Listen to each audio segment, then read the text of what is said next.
Hi, welcome you to learn English. இந்த வீடியோவில் இருக்கிற மாடல் சென்டென்சஸ் மாடல் கொஸ்டின்ஸ் பார்த்து அதே மாதிரி நீங்கள் உங்களுடைய ஓன் சென்டென்சஸ் ஃப்ரேம் பண்ணி ப்ராக்டிஸ் பண்ணணும். That is the main aim of this channel. Are you ready அப்படின்னு என்ன அர்த்தம்? தயாராக இருக்கீங்களா? Are you ready? Yes I am. அதுக்கு ரிப்ளை பாருங்கள், ஷார்ட்டாக இருக்குது. எஸ் ஐ ஆம் ரெடி அப்படின்னு சொல்ல தேவையில்லை. எஸ் ஐ ஆம் அப்படின்னு சொன்னாலே போதும். நானும் ரெடியாக தான் இருக்கேன் அப்படிங்கிறதுக்கு ஹியர் ஐ ஆம் also.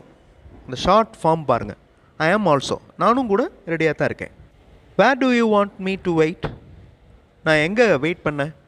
Where do you want me to wait? Could you come to market stop? உங்களால் மார்க்கெட் ஸ்டாப்புக்கு வர முடியுமா? Could you come to market stop? ரெக்வெஸ்ட்டாக கேட்குறது. Could you come to market stop? But I am having luggage. ஆனால் நான் luggage வச்சுருக்கேன். இந்த luggage அப்படிங்கிற வார்த்தையை பாருங்கள். அதாவது பேக், சூட்கேஸ் எல்லாமே லக்கேஜ் தான். ஒன்றுக்கு மேற்பட்ட பொருட்கள் இருந்துச்சுன்னா அதை ப்ளூரலில் சொல்லுவோம்ல, லக்கேஜஸ் அப்படின்னு சொல்லிடக்கூடாது. லக்கேஜ் தான், சிங்குலர் நவுன் தான் அது வரும். இந்த வீடியோவில் நான் கொடுத்துருக்கிற மாடல் சென்டென்சஸை அப்படியே மனப்பாடம் பண்ணிடக்கூடாது. ஓகே, அதில் இருக்கிற வேர்ப் அட்ஜெக்டிவ் ரீப்ளேஸ் பண்ணி உங்கள் சென்டென்சஸ் ஃப்ரேம் பண்ணி ப்ராக்டிஸ் பண்ணணும். That is the main aim of this channel. I welcome you to the channel Sen Talks Plus. How many luggage do you have? எத்தனை லக்கேஜ் நீங்கள் வச்சுருக்கீங்க? How many luggage do you have? So லக்கேஜஸ்ன்னு ப்ளூரலில் வரக்கூடாது. அதே மாதிரி தான் furniture. So பீரோல், கட்டில் இருந்தாலும் நிறைய இருந்தாலும் ஃபர்னிச்சர் தான். ஃபர்னிச்சர்ஸ் அப்படின்னு சொல்லக்கூடாது. சில ப்ளூரல் ஃபார்ம் இந்த மாதிரி இருக்கும். நவுன் ஃபார்ம்ஸ் வந்து எஸ் சேர்க்காமல் இருக்கும். There are 3 tour packs. 3 பைகள் இருக்கின்றன. Why there are 3? ஏன் 3 இருக்கின்றன? Why there are 3? 2 bags are mine. Mine அப்படின்னா என்னுடையது. 2 பைகள் என்னுடையது. What about the third one? மூன்றாவது யாருடையது? It is Rahul's. அது ராகுலுடையது. Why he has given his bag to you? ஏன் அவர் உன்னிடம் அவர் பையை கொடுத்தாரு? Why he has given his bag to you? He asked me to bring the bag to railway junction. Railway ஜங்ஷனுக்கு அந்த பேக்கை கொண்டு வர சொன்னார். What is the reason? என்ன காரணம்? He asked me to bring the bag. அந்த சென்டென்ஸ் பாருங்கள், அது வந்து இன்டைரக்ட் ஸ்பீச்சில் இருக்குது. He asked me to bring the bag to railway junction. So direct speech, indirect speech, active voice, passive voice எல்லாமே சேர்ந்து தான் நம்ம இங்கிலீஷில் பேச முடியும். இங்கிலீஷ் கம்யூனிகேஷனில் எல்லாமே வரும். எப்படி கேள்வி வாக்கியம், ஆச்சரியம் வெளிப்படுத்துகிற வாக்கியம் அப்படிங்கிற மாதிரி இருக்கோ, அதே மாதிரி இந்த கிராமர்லேயும் direct and indirect speech, active voice, passive voice எல்லாமே சேர்ந்து வரும். I do not know. எனக்கு தெரியவில்லை. I do not know. Why don't you call him now? ஏன் நீங்கள் இப்போ அவனை கூப்பிடக்கூடாது?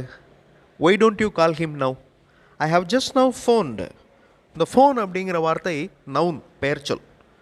அதுவே வேர்பாகவும் யூஸ் பண்ணுவோம். எப்படி ப்ரஷ் அப்படிங்கிற வார்த்தையை நம்ம வேர்பாகவும் யூஸ் பண்ணுறோம். ஐ ப்ரஷ்டு டுடே அப்படின்னு சொல்கிறோம்ல, அதே மாதிரி ஃபோன் அப்படிங்கிற வார்த்தையை நம்ம ஃபோன் பண்ணதுக்கு யூஸ் பண்ணலாம். I have just now phoned. நான் இப்போ தான் அவரை கூப்பிட்டேன். What did he tell? அவர் என்ன சொன்னார்? What did he tell. இதே கேள்வியை வாட் ஹேஸ் ஹீ ரிப்ளைடு அப்படின்னு கேட்கலாம். What has he replied. So அந்த ரிப்ளை அப்படிங்கிறது, அதாவது பதில் சொன்னது ரொம்ப நேரம் ஆயிடுச்சு அப்படின்னா அதை பாஸ்ட் டென்ஸில் சொல்லணும். இப்போ தான் ஃபோன் பண்ணி பேசினார் அப்படின்னு சொன்னால் அதை ப்ரெசன்ட் பர்ஃபெக்ட் டென்ஸில் சொல்லணும். What has he replied. என்ன சொன்னார்? He has replied the same. அதே தான் சொன்னான். He has replied the same. Don't you ask the reason? காரணம் கேட்க மாட்டியா?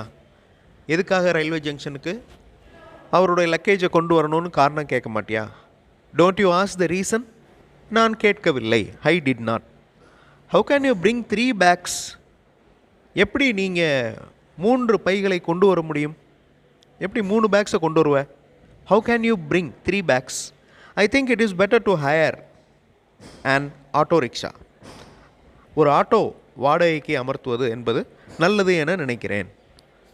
I think it's better to hire an auto rickshaw. வாடகைக்கு அமர்த்துதல். ஓகே, ஒரு வெஹிக்கிளை வாடகைக்கு அமர்த்துதல் அப்படிங்கிறதுக்கு HIRE, hire. That's the better idea. அதுதான் நல்ல idea. You can also join. நீயும் சேர்ந்து கொள்ள முடியும், அதாவது ஆட்டோவில் வர முடியும். Then wait at the market stop. அப்படின்னா மார்க்கெட் ஸ்டாப்பில் வெயிட் பண்ணு. Sure, do not forget to bring the tickets. நிச்சயமாக வெயிட் பண்ணுறேன். டிக்கெட் கொண்டு வர மறந்துடாத. Don't forget to bring the tickets. Yes, I already put them in my bag. ஆமாம், நான் ஏற்கனவே என் பையில் அதை வச்சுட்டேன். I already put them in my bag. இந்த புட் அப்படிங்கிற வார்த்தை ப்ரெசன்ட் டென்ஸ்லேயும் புட் தான், பாஸ்ட் டென்ஸ்லேயும் புட் தான், பாஸ்ட் பார்ட்டிசிபிளுக்கும் புட் தான் வரும். லெட் அஸ் மீட், சந்திப்போம். மூவ் நவ், இப்போ கிளம்புவோம். Have you brought any credit cards? ஏதாவது கிரெடிட் கார்டு கொண்டு வர்றியா? ஹாவ் யூ brought அப்படிங்கிற வார்த்தை பிரிங் அப்படிங்கிற வார்த்தையுடைய past participle. Bring, brought. Yes, I have 2 credit cards. ஆமாம், நான் 2 கிரெடிட் கார்ட்ஸ் வச்சுருக்கேன். Mine is damaged. என்னுடையது பழுதடைந்து விட்டது. It is not working. அது ஒர்க் ஆகலை. Mine is damaged. என்னுடைய கிரெடிட் கார்டு டேமேஜ் ஆயிடுச்சு. இந்த டேமேஜ்டு அப்படிங்கிறது அட்ஜெக்டிவ். நோ இஷ்யூ, அதனால் பரவாயில்ல. I have 2. என்னிடம் 2 உள்ளது. But I have enough money. ஆனால் என்கிட்ட கார்டு இல்லை, ஆனால் என்கிட்ட பணம் இருக்குது. I have enough money. போதுமான அளவு பணம் இருக்குது. In case of emergency we use the cards. ஏதாவது எமர்ஜென்சினா நம்ம கார்டு யூஸ் பண்ணிக்கிடுவோம். எஸ், பிரிங் தம், கொண்டு வா. இந்த பிரிங் அப்படிங்கிறது வேர்ப். இது வந்து வேர்பில் ஆரம்பிக்கிற சென்டென்ஸ். இந்த சென்டென்ஸ் என்ன வடிவம், அதாவது இம்பரேட்டிவ். என்ன டைப் அப்படின்னா imperative sentence. Bring them, take that, give this, இந்த மாதிரி சொல்கிறதுக்கு இம்பரேட்டிவ் சென்டென்சஸ் அப்படின்னு பேர். ஆஸ்க் ராகுல் டு பி இன் டைம். இந்த வாக்கியமும் இம்பரேட்டிவ் சென்டென்ஸ் தான். ஆஸ்க் ராகுல் டு பி இன் டைம். ராகுலை சரியான நேரத்திற்கு வர சொல்லு, வர சொல்லும்படி கேட்டுக்கொள் அப்படின்னு அர்த்தம். ஆஸ்க் ராகுல் to be in time. Yes, I phone him now. சரி, நான் இப்போ அவனுக்கு ஃபோன் பண்ணுறேன். Yes, I phone him now. Also ask to buy some fruits. மேலும் பழங்கள் சில வாங்கி வர சொல். ஓகே, டைமுக்கு வர சொல்லு, பழங்களையும் வாங்கி வர சொல். Also ask him to buy some fruits. What kind of fruits? என்ன வகை பழங்கள் வாங்கணும்? What kind of fruits to buy அப்படின்னு ஆட் பண்ணிக்கலாம். என்ன வகையான பழங்கள் வாங்க வேண்டும்? It's better to have apples. Apples இருந்துச்சுன்னா நன்றாக இருக்கும்.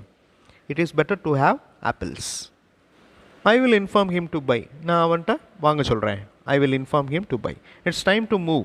கிளம்புறதுக்கு நேரம் வந்துருச்சு. It is time to move. Yes, let's meet at market stop. ஆமாம், மார்க்கெட் ஸ்டாப்பில் பார்க்கலாம். ஒரு டெலிஃபோனிக் கான்வர்சேஷன். டெலிஃபோனில் 2 நண்பர்கள் பேசுகிற மாதிரி மாடல் சென்டென்சஸ் இந்த வீடியோவில் பார்த்தோம். ரொம்ப கேஷுவலாக பேசுகிற மாதிரி. ஓகே, இந்த சென்டென்சஸை மனப்பாடம் பண்ணிடக்கூடாது. That is very important. மனப்பாடம் பண்ணாமல் அதனுடைய ஸ்ட்ரக்சரை நல்லா அப்சர்வ் பண்ணணும். எந்த இடத்துல வேர்ப் வருது, எந்த இடத்துல கொஸ்டின் வருது, எந்த இடத்துல இம்பரேட்டிவ் சென்டென்ஸ் வருது அப்படிங்கிறத அப்சர்வ் பண்ணி அதே மாதிரி சென்டென்சஸ் ஃப்ரேம் பண்ணி ப்ராக்டிஸ் பண்ணணும். அடுத்த வீடியோவில் இன்னும் நிறைய இங்கிலீஷ் மாடல் சென்டென்ஸோடு பார்க்கலாம். தேங்க்ஸ் ஃபார் வாட்சிங் and thanks for your valuable support.